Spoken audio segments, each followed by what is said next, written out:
Imagine um campo aberto, coberto de fumaça, de fogo e gritos. Agora imagine que, em vez de soldados experientes, quem segura os fuzis são crianças, algumas com menos de 10 anos de idade. Já deixe seu like e, se não for inscrito no canal, se inscreve e acompanhe até o fim. No dia 16 de agosto de 1869, num lugar chamado Acosta Nu, no Paraguai, ocorreu uma das batalhas mais trágicas e controversas da história da América do Sul. Uma batalha que até hoje provoca dor, revolta e debate. Este não é apenas um episódio militar. É uma história de desespero, fanatismo, sacrifício forçado e tragédia humana. Fique até o final, porque o que você vai ouvir não aparece nos livros didáticos. Para entender a dimensão do que aconteceu em Acosta, precisamos voltar um pouco no tempo. Em 1869, a Guerra do Paraguai já estava praticamente decidida.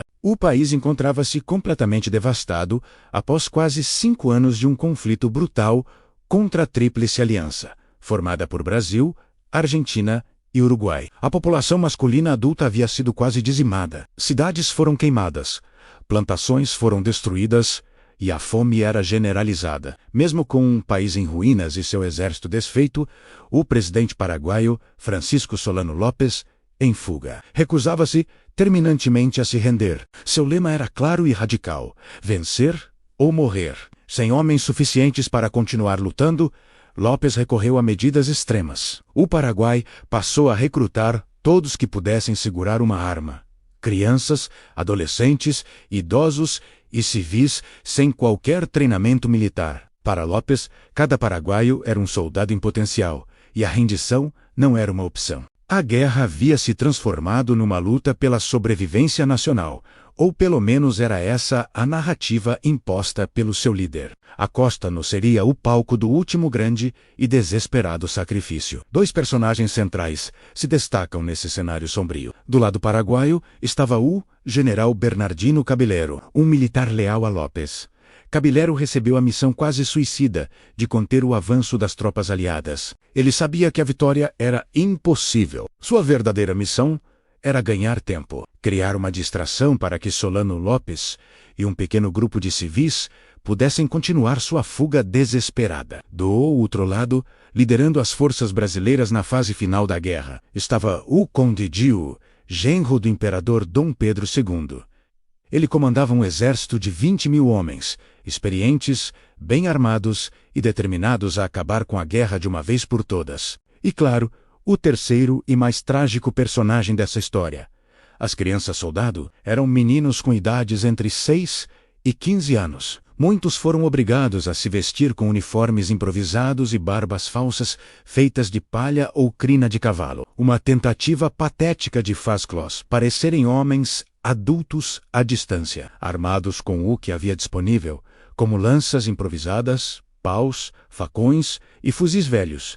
Muitos deles sequer sabiam como disparar uma arma. Eles eram a última linha de defesa de uma nação em colapso. O confronto ocorreu nos campos de Campo Grande, uma região conhecida como Acosta Nu. Os números, embora estimados, dão uma ideia da disparidade de forças. O exército paraguaio contava com algo entre 3.000 e 506.000 combatentes, sendo a grande maioria crianças e adolescentes. Do outro lado, a Tríplice Aliança reunia cerca de 20.000 soldados, na sua maioria brasileiros, bem equipados e com uma artilharia poderosa. Ao amanhecer do dia 16 de agosto, a artilharia da Aliança abriu fogo, iniciando um bombardeio avassalador sobre as frágeis linhas paraguaias. As crianças, assustadas, resistiram como puderam. Relatos da época, inclusive de soldados brasileiros, descrevem cenas de partir o coração. Muitas crianças choravam durante o combate, chamando por suas mães. Outras não conseguiam sequer recarregar as armas pesadas e antigas. Mesmo assim, elas avançavam, gritando o nome de suas mães ou o lema de Lopes, num ato de coragem e desespero. Quando a infantaria brasileira avançou, o campo de batalha se transformou num verdadeiro inferno. A resistência paraguaia foi rapidamente quebrada. A cavalaria aliada cercou os combatentes, eliminando qualquer rota de fuga. O que se seguiu foi um massacre. As descrições são brutais. Crianças feridas eram pisoteadas pelos cavalos. Mulheres, muitas delas mães que acompanhavam os jovens soldados para cuidar deles e levar comida, corriam pelo campo de batalha tentando proteger seus filhos com os próprios corpos, sendo mortas junto com eles. Em um dos momentos mais terríveis, o Campo Seco pegou fogo, seja acidentalmente ou de forma proposital para expulsar os que se escondiam. Muitos, já feridos, morreram queimados vivos. Testemunhas não oficiais contam que algumas mães, ao verem o inevitável, preferiram morrer abraçadas aos seus filhos, a vê-los capturados ou mortos de forma tão cruel. Ao final do dia, o campo de Acosta no Pra estava coberto de corpos. Quase todos os combatentes paraguaios foram mortos. Pouquíssimos prisioneiros sobreviveram ao massacre. Além dos registros oficiais, a memória popular paraguaia guarda histórias que, embora difíceis de comprovar, revelam a dimensão humana da tragédia. Um desses relatos orais afirma que um menino de cerca de 8 anos, mesmo após ter um braço arrancado por um tiro de canhão, pegou sua espada com a outra mão e continuou avançando contra as tropas brasileiras até ser morto. Outra história, contada de geração em geração, diz que alguns oficiais aliados, ao perceberem que estavam enfrentando crianças, teriam chorado, mas a ordem de ataque foi mantida. Há também a narrativa de que alguns soldados brasileiros, horrorizados com a cena, tentaram esconder crianças feridas para púpulas da execução sumária que acontecia no campo contrariando ordens superiores. Essas histórias, verdadeiras ou não, mostram como essa batalha marcou profundamente a consciência coletiva, tornando-se um símbolo da brutalidade da guerra. A Batalha de Acosta foi, para todos os efeitos, o golpe final no Paraguai de Solano Lopes. Ela simboliza o colapso total de uma nação extremo,